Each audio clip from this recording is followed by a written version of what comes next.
Welcome, everyone. Welcome, welcome. TX, thank you for your patience. We're just 2 minutes behind, 3 minutes. We're just 3 minutes behind tonight. Let us begin, shall we? Let us begin. The seven eyes of God. We must go on to higher and higher levels, for that is the purpose of the teacher. I would like to look tonight into what it is, to my mind, the greatest book in the world, the Bible, and show you a section with which you may not be familiar. It concerns the seven eyes of God from the visions of Zechariah. He saw a stone with seven facets, and the voice said, "This is actually the seven eyes of God that reach over the entire world. For these seven eyes are really in man, for man is the earth of God. So forget this little planet and know that man is the true earth in which God is planted. These are the seven visions of God, seven increasingly clarifying visions of the Creator. The Bible names them, but you must look for them. The first appears only once in the Bible in Isaiah 14, Lucifer the morning star. And it tells how he is fallen and cut down to the ground, this shining being. All races have taught that man has fallen. It is not something that belongs to the Christian or the Jewish faiths, but all races have held this concept. So the first eye of God is Lucifer, cut down to the ground. The second is Molech, the strange god that demands sacrifices, Jeremiah 32. Man offers up his sons and daughters to appease this being he conceives to be God. But the voice said, I command them not. Neither came it unto my mind that they should do this abomination to cause Judah to sin. This eye is in every man who thinks he has angered God and must make sacrifices to appease him. All the wars of the world are an appeasement. The Inquisition, with its tortures, was an appeasement to God. The wicker baskets in which men were burned alive were an appeasement. They did it all to appease God that he might not be angry. The third eye is Elohim, or gods, gods above and outside of man. The elements he worshipped, the stars and planets, he thinks can regulate his life and influence his behavior. He turns to something outside of himself and it fails him, and he cries that he is forsaken. The fourth is Shaddai, Almighty. In this eye, man seeks security and comfort. These are the governments, the mighty political machines, the rulers that man trusts, and all this fails him too. And then he turns to the fifth eye of Pahath, which means to dig a ditch or to snare animals or dig a pit. It does not mean the animals of the forest. No, it is man I bring into my little trap. Much of the world functions like that today. Everywhere in business, especially in the great advertising campaigns, these people rule like tyrants over us. Every paper, every magazine, every TV commercial has another method of trapping us into buying all these things, so many things that we never get them paid for before we have still others. And then the sixth eye is Jehovah, Yod-Heh, Vav-Heh, or I am. Man finally grows out of the snaring process. He does not now have to trap anyone in the world, but only boldly assert himself. Bold inner persuasion will create the condition that I am persuaded of. That is Jehovah, the sixth eye.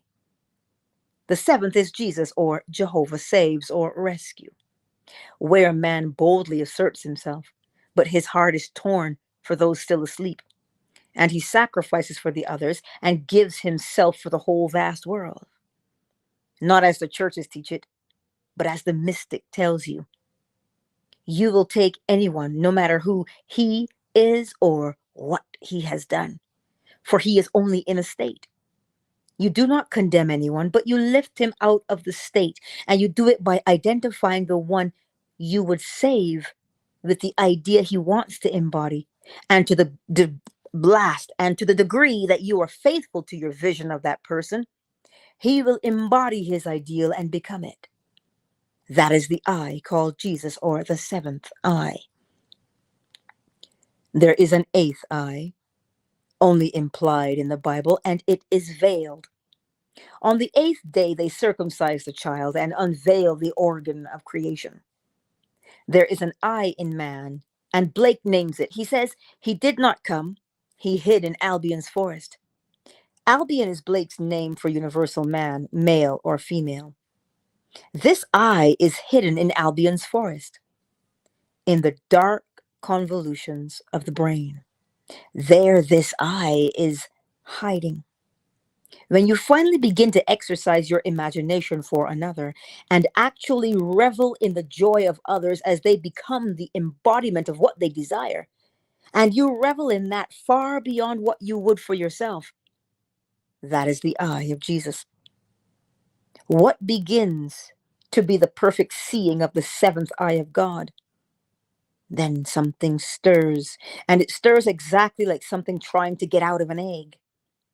It is something trying to break through Golgotha, and Golgotha is the skull. That is the meaning of the word. But it is held by 5 nails, the 5 senses. The 5 senses confine man to this world. And then he breaks loose from this skull as the seventh eye is clarified, and the eighth eye sees concrete reality for the first time in his life. And then, once seeing clearly, he never blames anyone. For with this eighth eye, he sees the perfect world. This is called circumcision, or the unveiling of the perfect organ, which is man's imagination. On the 8th day, he is circumcised. It means that the 8th eye is open. It does not open by the process of time, but only after the clarifying of the 7th eye of Jesus. Then you see that God became man, that man awakening may become God. God contracts himself to this very limit of opacity, so that living in this state may be called the very grave of man. And God enters death's door with them that enter, and lies down in the grave with them in visions of eternity until they awake. Blake. And then there are these 7 visions.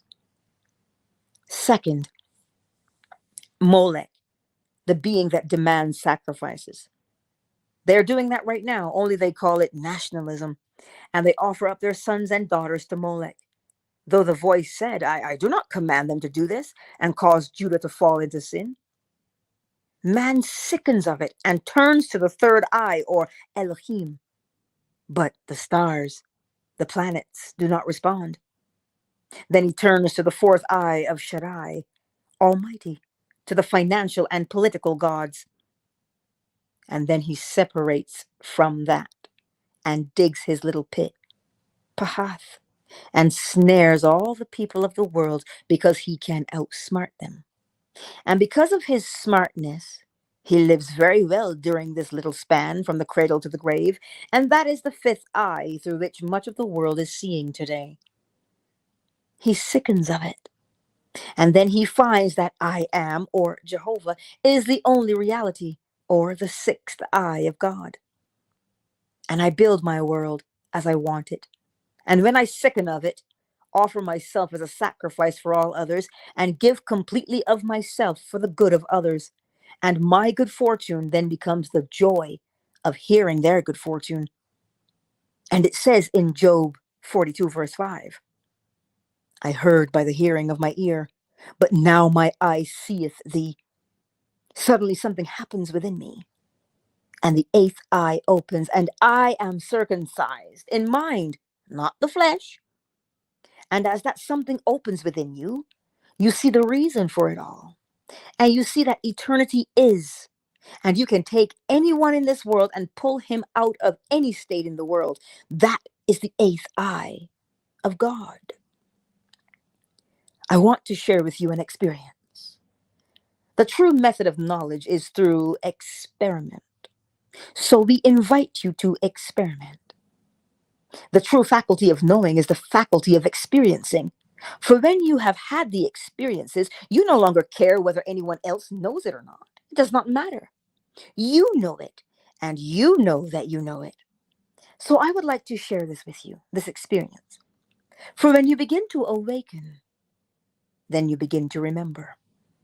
For if Christ is the center, then I can say, return to me the glory that was mine before the world was. I am crucified with Christ. Nevertheless, I live. Yet not I, but Christ liveth in me. And the life I now live, I live by the faith of the Son of God, who loved me and gave himself for me.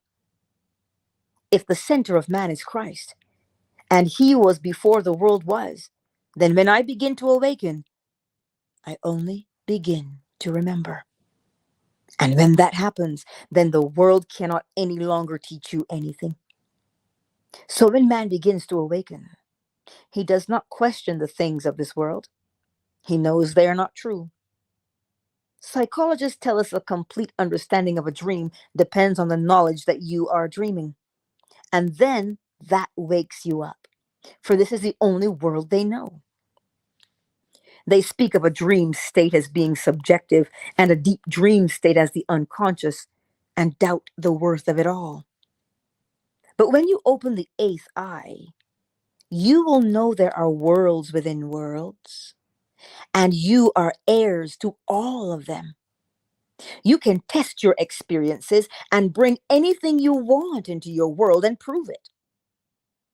Years ago, I felt myself dreaming, and I was swimming. I knew it was a dream. I looked up and saw the shore of a primitive island. Not the little island where I was born, for that is well cultivated and in no way primitive. But this was primitive. I saw it was an island, and I knew I was dreaming.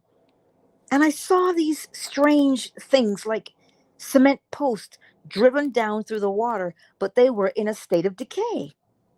They could have been at one time part of a jetty. I could see this peculiar primitive beach, and I prolonged the dream. For if you know you are dreaming, you need not wake. Something in me began to tell me as memory began to return, that if I would take hold of one of these pilings and not let it go and awaken, I would awaken there. I felt it, and it was solidly real, just as it would feel here. And my hand did not go through it, and I held on to it and made myself awake. And I awoke in that water on that beach, and then I waded ashore. I was no more asleep in that sphere than I am here in this one. It taught me a lesson, that if I could touch anything in another world and compel myself to awaken while holding it, I would find it as real. I would find it was real. So you do it for your world, a job you want, the home you would occupy, the marriage you want. Sit at the desk at which you would sit. Live in the house you would want to live in. Be married to the sort of person you want to be married to. And if you hold to it in your imagination, then you will make it real in your outer world. The ancients called this capacity the Western Gate and tied it in with the sense of touch. If you can hang on to the thing you touch and then awaken, you will find that the thing has become real. We have it in Genesis in the story of Jacob and Esau. Isaac, the father who was blind, said, "Come close that I may touch you. Come closer." And the state symbolized by Jacob the supplanter was made real in place of the state that had seemed so real before, symbolized by Esau. We are told again in Judges 17:19 how the 7 locks were shaved from the head of Samson, and then the Philistines came and gouged out his eyes, and he was eyeless in Gaza. And they made him dance before the crowd. He asked to be taken to the temple and placed where he might touch the two middle pillars. And then he pressed and pushed and pulled down the whole thing and slew more Philistines than he had ever slain during his life. All this is symbolical of the capacity to touch. I know, for I have done it. Many a time, finding myself dreaming, I have held on to an object in the dream and found myself awakening in another world. I have also found myself in other aspects of this world. I did it in Barbados. In Barbados, when I wished to be seen by my sister, who was 2,000 miles away. But whether it be in this little aspect or in another world, it does not matter. For there are infinite worlds, and you are heir to all of them. You can all you can get all you want in this world. You can use the fifth eye or the fourth eye. All those who lead us into battle are using the second and third. Few are using the sixth, and only an nth part use the seventh eye or the eye of Jesus. And not until it is used, and you would rather have the good of another than your own good, and rejoice for another more than for yourself, have you really opened the seventh eye, and then you are ready for the opening of the eighth eye. The seventh eye, the eye of Jesus, has nothing to do with a man born 2,000 years ago. It has everything to do with the expanding mind of man. When you exercise the seventh, then something opens. It is the eighth, but until the seventh is fully open, he hides in the forest of Albion. He hides in the dark convolutions of the brain. It may scare you a little at first, the feeling of an electric battery moving in your head. You feel memory come back, and you feel it on this side and then on that, and then you center it, and then you see. Something opens, and you actually see a world no one else can see. The seventh eye is based purely on faith. Man does not know God will actually redeem him, and he cries, "My God, why hast thou forsaken me?" And then the new world will be seen. Man seeks security and comfort through the fourth eye. These are the dictators, the political machines, etc. They are always going to save the country, save the world, and then they are driven out. But they take $500 million with them. We have seen it in this hemisphere, the very ones impoverishing the treasury that men had just called the saviors of their country. They have not reached the sixth eye, or I am. He who has reached that turns to no one. He knows I am that I will be. I am what I am. You can be that or anything you want. But then you go beyond it and you want nothing for yourself, but only for others. Then he starts giving himself for man. And then, when that is completely clarified, the eighth eye opens. Look in your Bible and read the story of the unveiling of the mind of man. But it comes only after the seventh eye is exercised.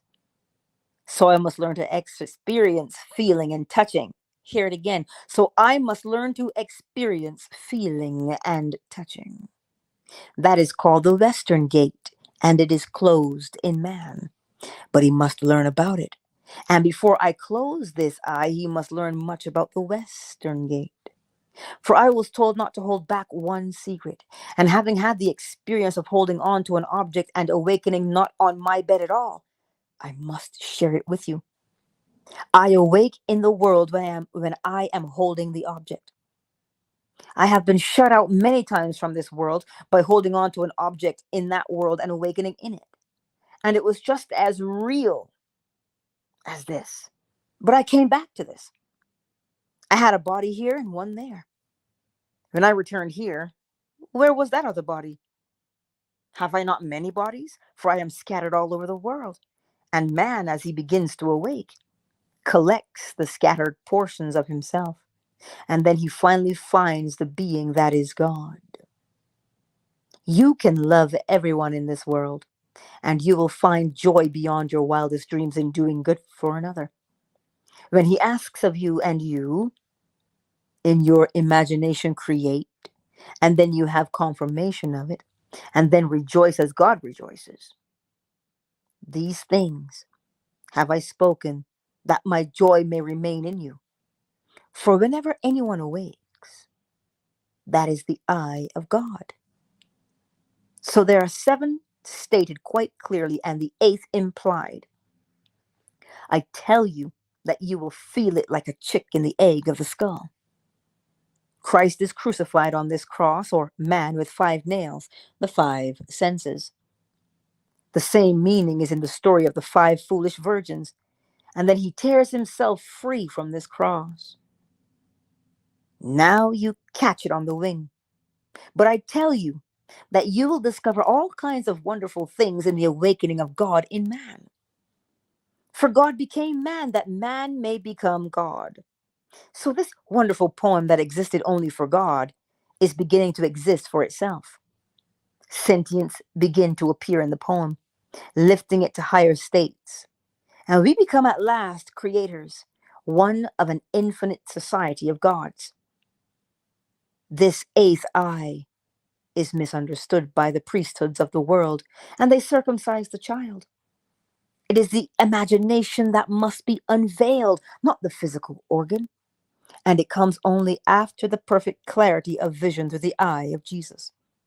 Jesus means Jehovah saves. Not one is lost. He has fallen into a state, but you, through the eye of Jesus, save him. You ask him, what do you want? And see that condition real for him, and then seeing it embody itself, you rejoice that one has been lifted out of the mire. You do it over and over, and then your head becomes alive, and you feel electric currents through it, and yet you will know what you should do, just as a chick knows what to do. It pecks its way out, and then the place where the skull grew together, or after birth, becomes awake again. And you see another world, and you see the world was perfectly made, and every state is perfect. And then you will know that you are awake to play beautifully on this eternal world, to bring out these beautiful combinations made by your Father. If tonight's talk seems different from what you expected, then nothing is more practical than the sixth eye. You can make your world what you want it to be by the sixth eye. In fact, the fifth has done it. You can snare all kinds of people in your little traps. Read the morning papers. Every ad is to snare us into emptying our pockets. And they will be thrilled that they can do it. Every year we find new traps to get what we have. We have new forms of credit. No one dies leaving anything behind anymore. The whole vast thing is a trap. It has become the way of life, the fifth eye. But then come the sixth and the seventh and then the eighth. And when the eighth opens, you forgive everyone in the world, no matter what he has done. You, as man, have gone through every eye. You have worshipped Elohim and sacrificed to Molech. But when the eighth opens, you will know that nothing displeases your Father but unbelief. You will know that nothing displeases your Father but unbelief. Sin does not displease him. The priesthoods of the world tell you sin displeases him, but only disbelief displeases him. For they that come to him must believe in him. Anything you can believe is an image of truth. Could you believe that someone in dire need is now well taken care of? Then he can become as you see him. But sin does not displease your Father. It means to miss the mark. And he comes to the world to show everyone how not to miss this mark. If I do miss the mark, he makes a greater effort to show me how not to miss marks. Hebrews 11. Those who come to him must believe that he is, and that he is the rewarder of them that seek. So seek him first, and then all these things will be added. So there are these 8 eyes in man. The eighth hides in the forest of Albion or the dark convolutions of the brain. Breathing won't bring it out, or diets or yoga exercises will not do it. He will come out only then as you look through the seventh eye, which is the vision of Jesus. You see only the good of another and glory in that beyond what is only for yourself. Then you will begin to see through the eighth eye of God. Use the seventh eye consciously and take every person, regardless of color, race, or creed, and ask him only, what do you want? For in him there is neither Greek nor Jew, nor bond nor free. So you take everyone, for he has only fallen into a state, and you single out that individual's request and persuade yourself that he is now the embodiment of the ideal that he wants to embody. And to the degree that you use the seventh eye, will the eighth come out of the forest of Albion. The opening of the eighth eye is actually the second coming of Jesus. For when the seventh becomes perfectly clear, then the eighth will open as if it were released from the tomb, and then you see as God. One cannot be born a Christian. If you are not using the seventh eye, you are not a Christian. If you are the Pope, you are using the fourth eye, and all the priesthoods of the world use the fourth eye. So-called almighty powers all use the fourth eye, but you must use the eye of Jesus. Jesus is the eye of God that sacrifices itself for the whole vast world. He gives himself for every being in the world, seeing for them their ideal, their perfect state. So how do you sacrifice yourself? By seeing for them their ideal, their perfect state. That is how you sacrifice. You don't die. You sacrifice yourself by seeing for them their ideal, their perfect state. Now, let us go into the silence. There concludes the lecture, The Seven Eyes. Did you see which one you were? Either way, the thing to remember is this: sin does not displease God. It is only disbelief. How can you call God and you don't believe that he is? That is what displeases God. Disbelief.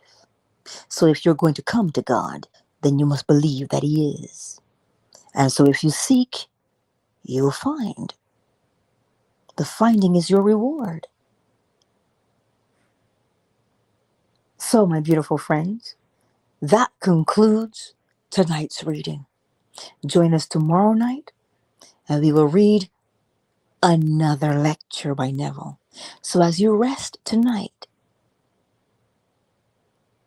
know that you're in good hands. Know that it is only disbelief, and we can work through disbelief, can't we? By simply accepting. If you're going to come to God, well, who and where is God? Inside. The kingdom of heaven is within. So, my beautiful friends, there concludes our reading tonight.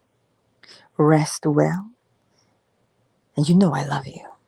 And I will see you on the morrow, 7:30 a.m. Eastern Standard Time, for Morning Inspiration, right here. Fanbase, Facebook, Twitter, YouTube, whichever one you choose, will be here. I love you all. Stepping with Faith, Queen Marat, Marjorie, Cyber, Shea Butter, TX Price, thank you for being here. And Zisti, Stephanie, and Jenny, Marquise, KZ, thank you all for being here also. Thank you all. I will see you on the morrow.